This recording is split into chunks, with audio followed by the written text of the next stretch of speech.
Assalamu alaikum wa rahmatullahi wa barakatuh. Tout d'abord, nous vous souhaitons la bienvenue à ce séminaire qui a pour sujet Principes et fonctionnement du taqlid. Dans le chiisme duodécimain, l'institution de la Marja'iyya occupe une place importante dans la vie des chiites. Le Marja, ou le référent en matière de règles islamiques, joue un rôle central, aussi bien à l'échelle d'une communauté qu'à l'échelle de l'individu qui appartient à cette communauté. Suivre un Marja, c'est se donner la garantie que nos actions seront parfaitement justifiées et licites d'un point de vue islamique, c'est-à-dire selon le Coran et la tradition des Ahlul Bayt. Salawat.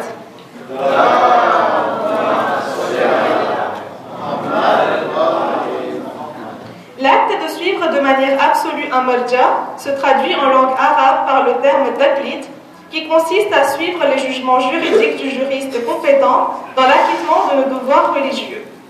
Selon un consensus général, le taqlid est par conséquent obligatoire pour tout chiite croyant qui n'est pas en mesure d'inférer ou de déduire les règles islamiques à partir des sources premières, c'est-à-dire le Coran et la tradition des Ahlul Bayt. Dans la vie de tous les jours, nous sommes amenés à faire des choix, que celui-ci soit individuel et issu de notre propre raisonnement, ou bien qu'il nous soit suggéré d'agir d'une telle façon et pas d'une autre, car cela nous serait bénéfique. Parfois, des choix sont soumis à notre conscience pour que nous y réfléchissions et options pour le meilleur. À d'autres moments, nous sommes soumis à un seul choix par obligation, car quelqu'un d'autre décide pour nous. Autant de manières de choisir qui animent notre vie et qui influencent la direction qu'elle prend. Par exemple, quand nous sommes encore très jeunes, ce sont nos parents qui choisissent pour nous, car nous sommes incapables de mener la réflexion nécessaire pour aboutir à quelque chose de juste. Quand nous devenons adultes, nous essayons de décider pour nous-mêmes et de faire nos propres choix, sous la contrainte d'une responsabilité individuelle qui nous incombe. Il existe ainsi une branche de notre vie durant laquelle nous sommes incapables de choisir, cependant nous apprenons progressivement à devenir responsables. Vient alors l'âge de la puberté, boulough en langue arabe, qui est fixé à 9 années lunaires pour les filles et 15 années lunaires pour les garçons, ou un peu plus tôt si des modifications physiologiques apparaissent chez eux. Une fois les conditions islamiques de la puberté atteintes, c'est-à-dire l'âge et les signes physiologiques, la personne devient responsable quant à ses actes et est soumise à toutes les obligations religieuses, dont celle de se référer à un marja, sachant que la référence à un marja se fait par un choix individuel, et choisir est une obligation pour garantir que nos actions soient parfaitement justifiées et licites d'un point de vue islamique. La personne qui choisit doit donc être consciente de son choix, c'est-à-dire qu'elle doit comprendre les enjeux relatifs à celui-ci. En tenant compte de la place qu'occupe la Marja'iyya dans le dogme chiite, il revient alors à se poser quelques questions quant aux principes et au fonctionnement du taqlid. Qu'est-ce que le taqlid ? Pourquoi est-il nécessaire et comment le choix du mujtahid est-il guidé ? Telles sont les questions qui émergent et que nous allons tenter d'aborder ce soir avec nos deux intervenants, Cheikh Zahir et Anjum Al-Jib. Je vous prie de réciter un grand Nalé Salwat en leur honneur.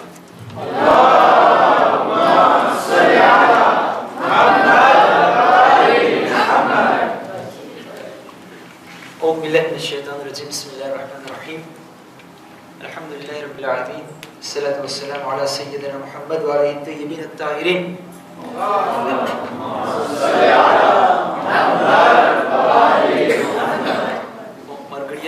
minuit moins 10 થયા છે તમે તાજા માજા લાગો છો બધા માશાઅલ્લાહ effectivement મને તો જો સરખી ફ્રેન્ચી બોલી આવડતી નથી એટલે હું ગુજરાતીમાં જરાક વધારે બોલીશ અને મારી ગુજરાતી બધાય સમજે છે je suis convaincu મને યકીન છે કે બધાય સમજી જશે આ સુજે જે આપણે લીધા છે ખાસ કરીને આપણા જમાના je me permettrai de dire que આજે જમાનો એવો થઈ ગયો છે કે c'est devenu un sujet de controverse taqlid હું ખાલી તમને અમુક અપ્રોચ આપીશ અને મને નથી લાગતું કે પછી 10 મિનિટ હું તમારી સામે અમુક પોઈન્ટ પેશ કરીશ અને પછી એના પછી કે હજી તમને પોઈન્ટ ઇન્ટરોગેશન થાય મગજમાં મને નથી લાગતું ચાલો પછી આપણી મૂલ્યાંકન પણ છે આમ અને વધારે questions હોય પછી on essaiera de résoudre ensemble. પહેલું આપણે જો જોવા જાય તો તકલીદ છે એ અરબીમાં કૈલાદ બોલમાંથી આવે છે. કૈલાદનો définition તમે ગોતવા જાઓ તો étymologiquement on dit collier. Avant de définir, હું તમને એક એક્ઝામ્પલ દઉં. આગળ જમાનામાં જ્યારે મર્યાજ થતા હતા ને એટલે બધી સામે ઓલો વરાજો ઉભો હોય ને એની ઘરવાળી ઊભી હોય. ગુજરાતી હું તો મોતે કે આ બધી કેવી વાત કરવા બેસી ગયો છે તકલીફ. C'est exactement le même concept. તો એ લોકો શું કરતા હતા પછી આપણામાં હોય ને છેડાછેડી હોય ને ઓલું હોય ને આ તો જણ devant tout le monde ઈ ઓલો કોલિયે લીએ ફૂલનો હાર એની બાયડીને પહેરાવે અને એની બાયડી ફૂલનો હાર એના ધણીને પહેરાવે. થાય છે જી પ્રભુ સાહેબ યાર તમારે કે ઘર ઘર મેરે ભેજે. પણ est-ce que vous vous êtes demandé au moins une seule fois કે આ શું થઈ રહ્યું છે? કોઈ દિવસ તમે સવાલ કર્યો છે? C'est juste pour les photos, pour les poses, pour les vidéos. C'est bien ça, logiquement. Mais non. Il y a une philosophie derrière. જ્યારે શૌહર પોતાની બાયડીને ફૂલનો હાર પહેરાવે તો એની ફિલોસોફી જ્યારે તમે હવે મને નથી લાગતું આપણા બાપ દાદાને નહીં ખબર હોય પણ એના બાપ દાદાને જો તમે તપાસ કરો તો la philosophie est que જણ બધે સામે આટલા બધા તેમોય રાખી અને એની બાયડીને કહે છે કે મારી બધી રિસ્પોન્સિબિલિટી તારા ઉપર અને તારી રિસ્પોન્સિબિલિટી હવે મારા ઉપર. je prends toutes tes responsabilités sur moi et મારી રિસ્પોન્સિબિલિટી બધી તને દઈ દઉં છું. આ છે ફિલોસોફી. આ ફક્ત ફોટા પાડવા માટે નથી ઓલું ફૂલના હાર તો તમે જ્યારે પહેરાવો ને તો જરાક વિચારીને પહેરાવજો. Voilà. Donc je reviens sur le mot qilad. Taqlid, qilad, ulama લોકો કહે છે ça veut dire que c'est mettre le collier autour d'un cou de quelqu'un. કોઈના ડોકમાં તમે તમારી રિસ્પોન્સિબિલિટી નાખી દીધી તમે છૂટી ગયા. તકલીદનો સિમ્પલ ડેફિનિશન આ છે. હવે કુરાન મજીદની અંદરમાં જો આપણે જોવા જઈએ તો આપણને એક આયત મળે છે કે જેમાં અલ્લાહ સુબ્હાનહુ વ તઆલા સૂરે Nehal chapitre 16 verset 43 Bismillahir Rahmanir Rahim wa ma arsalna min qablika illa rijalan nuhi ilayhim fas'alu ahla dhikra in kuntum la ta'lamun. En Choco, dernier principe, demandez donc aux gens du rappel si vous ne savez pas. Ahla dhikr. Ahla dhikr, avec Quran Majid માં જ્યાં જ્યાં પણ dhikr નામ શું છે il y a un rappel les લોકો définir કર્યા છે avec un sens beaucoup plus large. Ahla dhikr એટલે જે જાણવા વાળા છે. કારણ કે જો તમે ના જાણતા હોય તો એ લોકોને પૂછો જે જાણતા હોય. Et donc ça nous dit carrément ce ayat que આપણા પાસે એક ઓથોરિટી એવી ખપે કે જે આપણને દીનના મામલામાં અહેકામના મામલામાં ખાસ કરીને આપણને બતાવે કે કેમ કરવાનું છે કેમ નથી કરવાનું. હવે તમને ખબર છે કુરાન મજીદની જે આયતો છે એક્ઝામ્પલ તમે દો નમાઝ પઢવાનું વઝુ કરો આ બધી આયતો કુરાનમાં જેનેરલ આવી છે. કુરાનમાં લખેલું પણ નથી કે કેટલી રકાત નમાઝ પઢવાની છે મગરીબની પઢવાની છે કેટલા વાગે છે rien de tout ça. વઝુ ક્યાંથી ક્યાં સુધી કરવાનું છે rien de tout ça. હવે રસૂલે ખુદા જ્યારે આવ્યા ત્યારે ઈ એમના જમાનાની અંદરમાં એક્સપ્લેન કર્યા કે કેવી રીતના વઝુ કરાવાય કેવી રીતના નમાઝ પઢાવાય કેવી રીતના રોજા રખાવાય તો ઈ બધું દેતાય રસૂલે ખુદા પછી એક્સપ્લેન કર્યા. હવે આજે મારામાં કે તમારામાં કેપેસિટી નથી. આપણે એટલા ઓક્યુપે છે કે આપણે બધી રસૂલે ખુદાની એક એક હદીસો બધી ગોતવા જાય એમના જમાનામાં પોતે શું શું સમજાવી ગયા હતા ક્યાં ક્યાં ડેફિનિશન હતું કઈ લિમિટ હતી. Donc on est obligé de se référer à une personne qui est vraiment à la recherche. Il a passé toute sa vie à ça. Encore d'autres exemples. Après, જ્યારે બીમાર પડે તો આપણે તરત પૂગી જાય છે docteur પાસે. Pourtant, vous avez Internet, vous avez des dictionnaires médicaux, એટલી બધી હોય છે કે માણસનું મગજ કામ ના કરે. આપણે શું કામ એ બધું નથી જોતા? આપણે પરવાર docteur પાસે પૂગી જાય છે. C'est la même définition que આપણે બીમારીના મામલામાં docteurની તકલીફ કરે છે. Vous voyez ce que c'est maintenant le concept du તકલીફ? તમને ઘર બનાવવું હોય, આજે એટલા પ્લાન તમને મળશે ઇન્ટરનેટ ગ્રેચ્યુઇટમાં, પણ તમે એન્જિનિયરને બોલાવશો. Pourquoi? Parce que તમને ખબર છે કે તમારું ઘર જે છે નોર્મ વાળું બને, પગ પાયા વાળું બને, કોઈ સ્વીવર કરવા વાળું હોય, અને તમને ખાલી ક્લેમાં દઈ દે. entrepreneur ગોતશો, આ બનાવશો, ઓલું કરશો. Donc આર્કિટેક્ચરના મામલામાં તમે આર્કિટેક્ટની તકલીફ કરો છો. એ બધું આપણને સમજાય. આપણને પ્રોબ્લેમ છે તકલીફ. એન્જિનિયર બોલાવો, c'est normal.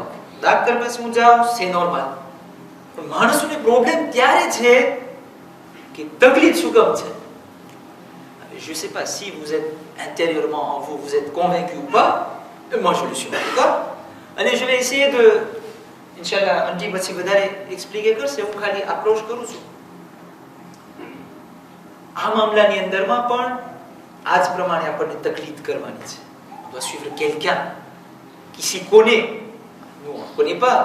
એને ખબર છે. અને vous savez, જ્યારે ઇન્સાન ઇજ્તિહાદની અંદરમાં અને મરજિયતની અંદરમાં જ્યારે ઇલમ હાસિલ કરે, ત્યારે c'est pas comme préparer un majalis. Ah ça, je vous garantis. Moi, pour réciter un majlis de, je vais dire, 30-40 minutes, je me trouve devant 6-7 kitab, chopri, notes, તે બધું. Imaginez un marja, il કેટલી recherche કરતા હશે એક ફતો કાઢવા માટે. આ ઓથેન્ટિક છે કે નથી? કુરાનની આયત આમ કહે છે, est-ce que રસૂલની જીને? હું તમને એક નાનકડું એક્ઝામ્પલ. આગા સિસ્તાનીનો એક ફતવો છે. Je vais rentrer એક anecdote તમને સમજાવું કે એક મરજા ક્યાં સુધી recherche કરે છે.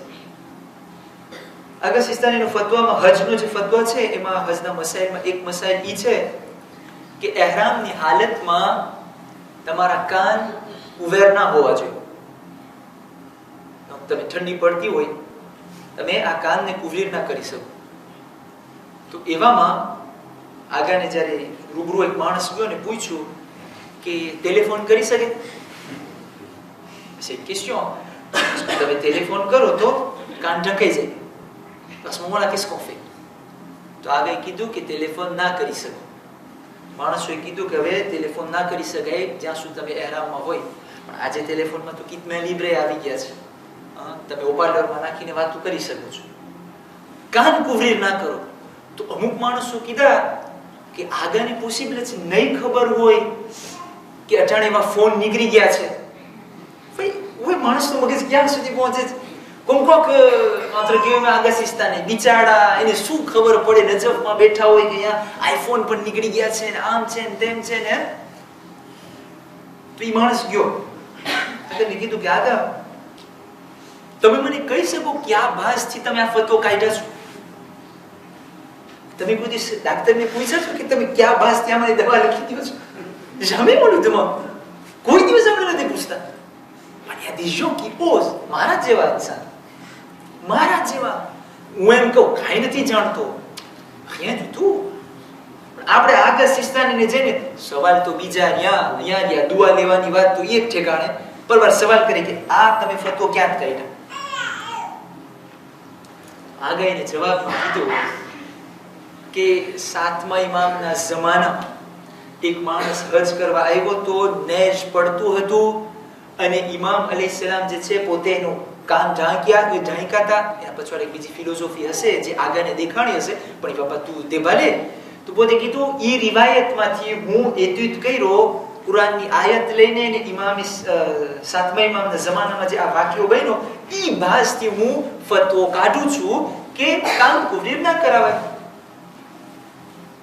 ક્યાં સાતમે ઇમામનો જમાનો, આપણને એને જ ખબર સાતમે ઇમામ ક્યારે જન્મ્યા. Lui, il est là, tout le temps plongé, એક ફતવા décortiquer કરે, એક હદીસ, એક અહેકામ, અને પછી આપણે ત્યાં સુધી ઈ મોકલાવે છે. કહેવાનો મતલબ ઈ છે કે on a besoin d'une autorité suprême. હવે કુરાનની આયત સમજાવવા માટે રસૂલ આવ્યા. રસૂલ પછી અઈમ્મા હતા કે જે આ અહેકામની હિફાજત કરી. ત્યાર પછી આવ્યા ઇમામ ઝમાન અલૈહિસ્સલામ જે ગઈબતમાં આવેલા ગયા. એના પછી 4 નાયબ હતા. ઈ ઇન્શાઅલ્લાહ અંટી બધા જરાક હિસ્ટોરિકમાં જશે. એના પછી આપણા પાસે હવે ઇમામ તો નથી. કિસકો ફે? પણ આપણામાં એટલી છૂટ છે parce que des mujtahid il n'y en a pas qu'un seul. એટલી છૂટ છે કે જે તમને દેખાય કે આ માણસ ઈ મેદાનમાં છે, ઈ રિસર્ચની અંદરમાં છે, તમે એને સુઇવ્ર કરી શકો છો. તો પહેલું કોન્સેપ્ટ ઈ છે કે on a besoin d'une autorité suprême, કે જે આપણને આ અહેકામના જે પ્રોબ્લેમ છે ઈ આપણને એમાં આપી દે. હવે હું તમને કહું કે તકલીદનું ઓબ્લિગેશન શું છે. અમારી છેલ્લી વાત છે. તકલીદનું ઓબ્લિગેશન ઈ છે કે તમે એક સિમ્પલ આપણે ઘર બનાવીએ. આપણે ઘર બનાવે અને આપણે પહેલી તો કોન્સ્ટ્રુયર ના લઈ આવ્યા મેરીમાંથી. તમે ભલે ને જેવું સરસ પાલે બનાવશો, 1 મહિનામાં 2 મહિનામાં મેરીવાળા આવશે, તપાસ કરશે ક્યાં તમારું પેરમિટ કોન્સ્ટ્રુયર, તમે કહેશો નથી, તો શું કરશે લોકો? ઈ ફૂટે બોલી. તમે કહેશો આટલા પૈસા નાખ્યા, આટલું ઇન્વેસ્ટમેન્ટ, હું કોને રિયલ છું. આપણા અમલ જે આપણે કરે છે, tant qu'on n'a pas l'approbation d'un marja, આ તકલીફ શું કામ વાજિબ છે ઈ સમજાવવા માંગુ છું. જ્યાં સુધી આપણા પાસે મરજાનું એપ્રોવેશન ના હોય, એટલે કે આપણે એક મરજાને સ્વીકાર ના કરતા હોય, ત્યાં સુધી આપણા ઇસ્લામની અંદરમાં છે કે આપણા અમાલ જે છે એ કે કબૂલને પાત્ર નથી. હવે અહીંયા છે 3 સિચ્યુએશન છે. ઇસ્લામ કહે છે કે તમે પોતે રિસર્ચ કરો, એટલે તમે જાઓ. કુરાન મજીદની અંદરમાં 6236 આયતોથી વધારે છે. એક આયત ગોતો, ધીકોરથી કે કરો. તમને ટેમ છે? બટલીસમાં ઈમાનમાં આવે છે. કા તમે એક સોલ્યુશન છે, તમે પોતે મુસ્તહિદ બનો, એટલે એક બધી રિસર્ચ કરો, એ હદીસ શું છે, રિવાયત શું છે, અને બધી રિવાયતો on ne prend pas comme ça. એમાંય વળી ફિલ્ટરાજ હોય કે આ રિવાયત આવી છે, કોણ આપ્યું છે, અને એ ક્યાંથી રસૂલે ખુદા સુધી જાય છે. આખું રિસર્ચ છે. તો સ્વ તમે મુસ્તહિદ બનો, એક સ્વ તમે કોઈ એવાને સ્વીવ્ર કરો, એટલે ઓલી કોલીએ નાખી દો, તકલીદ કરો કે જે vraiment એ રિસર્ચની અંદરમાં હોય. troisième choix, આગળ સિસ્ટમને હું હમણાં જ વાંચતો હતો, et ça je ne savais pas moi non plus. ત્રીજો સોલ્યુશન ઈ છે, આગા સિસ્ટમ એમ કહે છે કે તમે વાંધો નહીં, કોઈની તકલીફ ના કરો, આ એમ કન્ડિશન જેટલા મરજા એક્ઝિસ્ટ થાય છે ને, આ તેના ફતવા તમે તપાસ કરો. પછી જે મરજા મકરૂ કહેતા હોય એક વાત, બીજા મરજા હરામ કહેતા હોય, તો ઈ કામ તમે ના કરો. મરજાના ફતવાની અંદરમાં ઘણા ડિફરન્સ હોય. આગા સિસ્તાની કે છે તમે બધાય મરજાની તપાસ કરો, બધાય મરજાના મસાઇલ જો. Si vous voulez pas suivre un, તો બધાયની તપાસ કરો. હવે જ્યાં ઈ લોકોનું કોન્ટ્રાડિક્શન તમને દેખાય, એટલે એક કહેતો હોય મકરૂહ અને એક કહેતો હોય હરામ, તો abstenez-vous. અને એક કહેતો હોય મુસ્તહબ અને એક કહેતો હોય વાજિબ. કારણ કે કોઈ મરજા લોજિકમાં હરામ ને હલાલ ના કરે. સિચ્યુએશન પ્રેસીઝ ઈ બીજું. અહીંયા પછી વાત આવી જશે રિસ્પોન્સિબિલિટી જે તમે એના ઉપર નાખ્યા છો, ઈ રિસ્પોન્સ ઇન્ડિવિડ્યુઅલ ઘણી ફેરે હોય છે. હવે ઘણી ફેરે એવો કાયદો હોય કે પારિસમાં તમને લાગુ પડતો હોય, હું સાંભળી જાઉં, હા હું તનામ એમ જ કરીશ. નો, જે ઓન જનરલ આગાની લીવરમાં જે મસાઇલ છે ઈ બધાય માટે છે, જે વાલા તુલમો. પછી એક્સેપ્શન, એમાં આગા સિચ્યુએશન પ્રમાણે તમે જે એના પાસે ફરિયાદ કરશો ઈ તમને એનો જવાબ દેશે. Donc આ troisième situation જે છે, je précise encore કે એમાં શું છે કે તમે બધાય ફતવા જો, બધાય મરજાને તપાસ કરો કે શું કહેવા માંગે છે, એમાંથી પછી તમે તમારો પ્રમાણે વર્તાવ કરો. હવે ça aussi on n'aura jamais le temps de faire ça. આટલા મુસ્તહિદ હોય, આટલા મરજા હોય, આટલી બધી સીટ છે, એક તમે ક્યાં તપાસ કરવા જશો? donc ça revient, આપણા પાસે એક જ સોલ્યુશન રહ્યો કે આપણા પાસે એક એવી શખ્સિયત હોય કે જેની આપણે તકલીફ કરે, જેના ઉપર રિસ્પોન્સિબિલિટી નાખી દે. હવે એના પછવાડે પછી બીજા ઘણા કિસ્સો આવે છે કે કેમ ખબર પડે કે કેના પછવાડે સ્વીકાર કરવો, તો એ તમે જરાક દેખાઈ કરશો. voilà, donc હવે question હવે એ આવે છે, તો એ કોન્સેપ્ટ એ થઈ ગયું કે on a besoin de quelqu'un pour suivre. દુનિયાના કામમાં આપણે કોઈને સ્વીકાર કરે છે, દિનના કામમાં પણ આપણને જરૂર છે કે કોઈને સ્વીકાર કરે. તો હવે ક્વેશ્ચન એ આવે છે કે કેવી રીતના ખબર પડે, parce que જે સેમિનાર માટે આપણે અહીંયા ભેગા થયા છે એનો ફોન્ડમાં એ છે કે એક છોકરો હોય, 9 વર્ષની છોકરીને 15 વર્ષનો છોકરો, એને કેમ સમજ પડે કે કેની સ્વીકાર કરો. voilà donc la question અને ગુલિયાણી એને કોન્ટિન્યુ કરશે.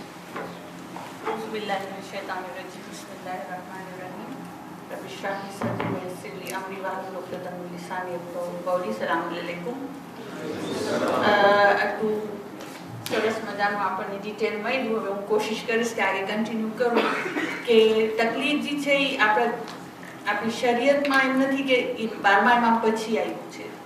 જ્યારે રસૂલે ખુદા હતા તો એ જ્યારે ગામડાઓની અંદર તબલીગ માટે સહાબીઓને મોકલાવતા હતા કે તમે એમાં જઈને આ કામને બયાન કરો. જેટલા ઇમામો આપણા 5મા ઇમામ 6ઠા ઇમામના જેટલા શીખવાવાળા હતા, એના ઇજ્જુદ્યા હતા, એને પણ ઇમામ મોકલતા હતા. અને જે એના માનવાવાળાઓ શિયાઓ જે છે એ દૂર દૂરના ગામમાં રહેતા હતા. હવે કહેતા હતા કે મોલા અમે દરરોજ તો તમારા બાજુમાં નથી આવી શકતા, અમે દરરોજ તમને સવાલ પૂછવા નથી આવી શકતા, તો અમે કેને પૂછે? તો ઇમામ જે છે એકને નોમિને કરતા હતા, એકનું નામ દેતા હતા કે તમારા ઇલાકામાં આ મારા તરફથી રિપ્રેઝન્ટ છે, તમે એને સવાલ કરો. પછી આવો જમાનો આવ્યો કે 7મા ઇમામ લગભગ બહુ જાજા વખત સુધી કેદમાં હતા. પછી 8મા ઇમામનો જમાનો આવ્યો, એના પછી 9મા ઇમામ, 10મા ઇમામ અને 11મા ઇમામ. એ લોકોની ઇમામત બહુ થોડાક વખતની હતી. ત્યારથી જે છે એ ઉલમાએ કિરામને ઇમામ જે છે એ ભાગ લેવડાવતા હતા કે ઉલમાએ કિરામને ઇમામ જવાબ આપતા હતા અને એ ઉલમા જે છે એ માણસો સુધી જવાબ મોકલતા હતા. કારણ કે ઇમામ સાથે મુલાકાત બહુ મુશ્કેલ થઈ ગઈ હતી. બાદશાહનો વખત હતો, એ લોકો એકદમ શક્તિ રાખતા હતા ઇમામ ઉપર, કોઈને મળવાની રજા ના હોય. યા સુધી કે અગર કોઈને ઇમામને સવાલ કરવો હોય ને, એક માણસ આવ્યો મદીનાની અંદર, એને બગદાદની અંદર, એને સવાલ કરવો હતો ઇમામને.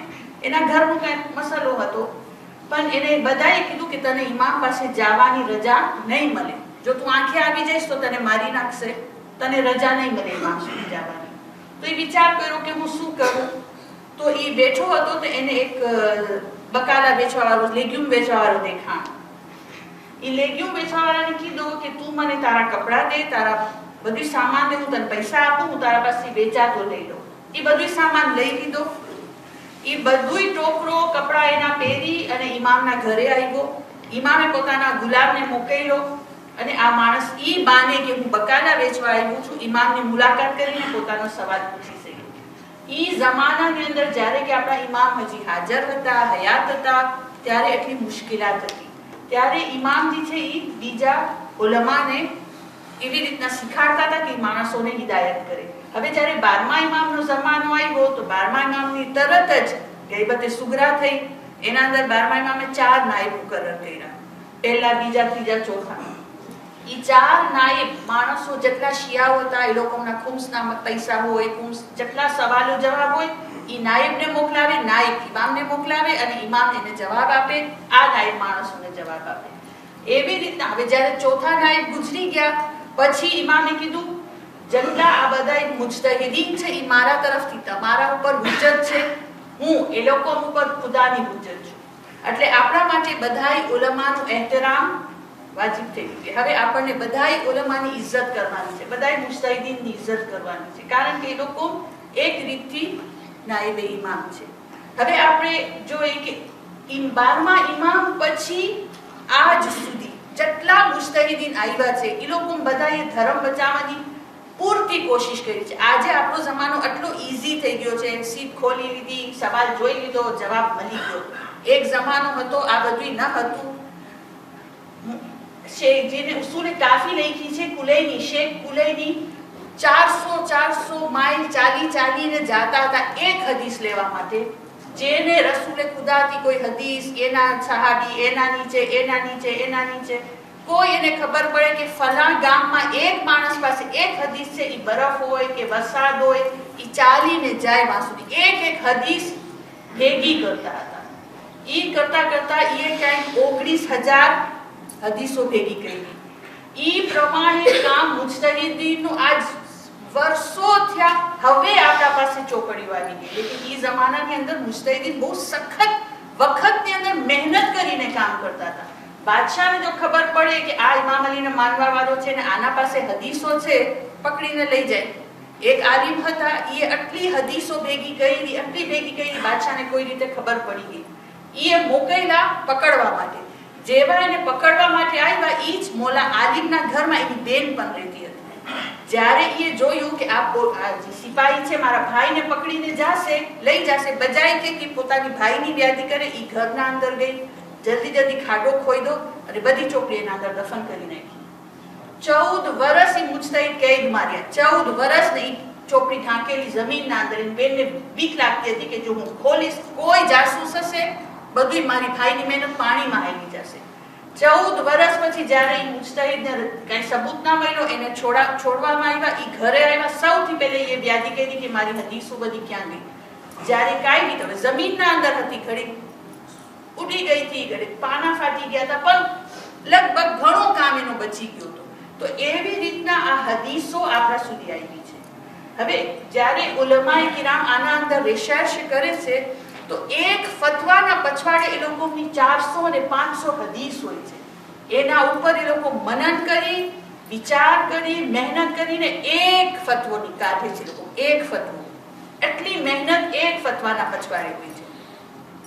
હવે જ્યારે આપણે વિચાર કરીએ તકલીદ કેના અંદર, તકલીદ શું છે? તકલીદ આપણે હમણાં શેકીદા, કોઈને સ્વીવ્ર કરવું, કોઈને પૂછવું, કોઈ એક્સપાયર હોય એની વાતને સાંભળવું, એને તકલીદ કહેવાય. તકલીદ કેના અંદર હોય? ઉસૂલે દીનમાં હોય કે ફુરુએ દીનમાં હોય? ઉસૂલે દીનમાં તકલીદ હોય? ના હોય. ઉસૂલે દીનમાં તકલીદ નથી, કરવાની જ નથી. કારણ કે ઉસૂલે દીન આપણા દીનનું ભાસ છે અને આપણા અકાઈદ છે. હું એમ ના કહી શકું કે અલ્લાહ એક છે કારણ કે મારા મમ્માએ કીધું છે અલ્લાહ એક છે, યા મારા માસ્ટરે કીધું છે અલ્લાહ એક છે, યા મારા દાદા બાપાએ કીધું છે કે હઝરત મોહમ્મદ આપણા રસૂલ છે. એવી રીતના તકલીફ ઉસૂલે દીનમાં નથી થઈ શકતી, કારણ કે ઉસૂલે દીન આપણા અકીદા છે. જ્યાં સુધી આપણે પોતે ગોતીને મહેનત કરીને સાબિત કરીને અકીદા ઉપર કદમ નહીં રાખીએ, અકીદો આપણો મજબૂત નહીં હોય, તો આપણા ફુરુએ દીનના અમલ પણ મજબૂત નહીં હોય. જરાક વારમાં ડગી જશું. અગર કોઈનો ઈમાન સલામત ના હોય અલ્લાહ ઉપર, કયામત ઉપર, રસૂલ ઉપર, ઇમામ ઉપર, એને જરાક કોઈ આતે કે કોઈ જરાક આમ આડી વાત કરે, એ ગભરાઈ જશે કે હું કેવો જવાબ આપું. તો ઉસૂલે દીનમાં તકલીફ નથી, પોતે શીખવાનું છે, પોતે એના ઉપર મહેનત કરવાની છે. પછી આવે છે ફુરુએ દીન. હા, ફુરુએ દીનની અંદર તકલીફ છે. નમાઝ છે, કેવી રીતના પડવાની છે, ક્યારે પડવાની છે, કેટલી પડવાની છે, કઈ રીતથી પડવાની છે, રોજા છે, હજ છે, ઝકાત છે, ખુમ છે, એ બધા મામલાતની અંદર છે તકલીફ કરવાની છે.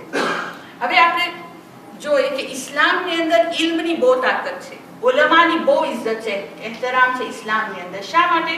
કારણ કે એ લોકોને ખુદાએ બહુ દરજ્જો આપ્યો છે. એ લોકો ઇલ્મ માટે મહેનત કરે છે. ઇલ્મ જ્યારે લોકો ઉલમા એ લોકો છે કે જે કયામતના દિવસે બની શકે છે, ખુદા એ લોકોને પણ શફાત ઇજાઝત આપે કે એ લોકો પણ મોમિનીનની શિફાત કરે.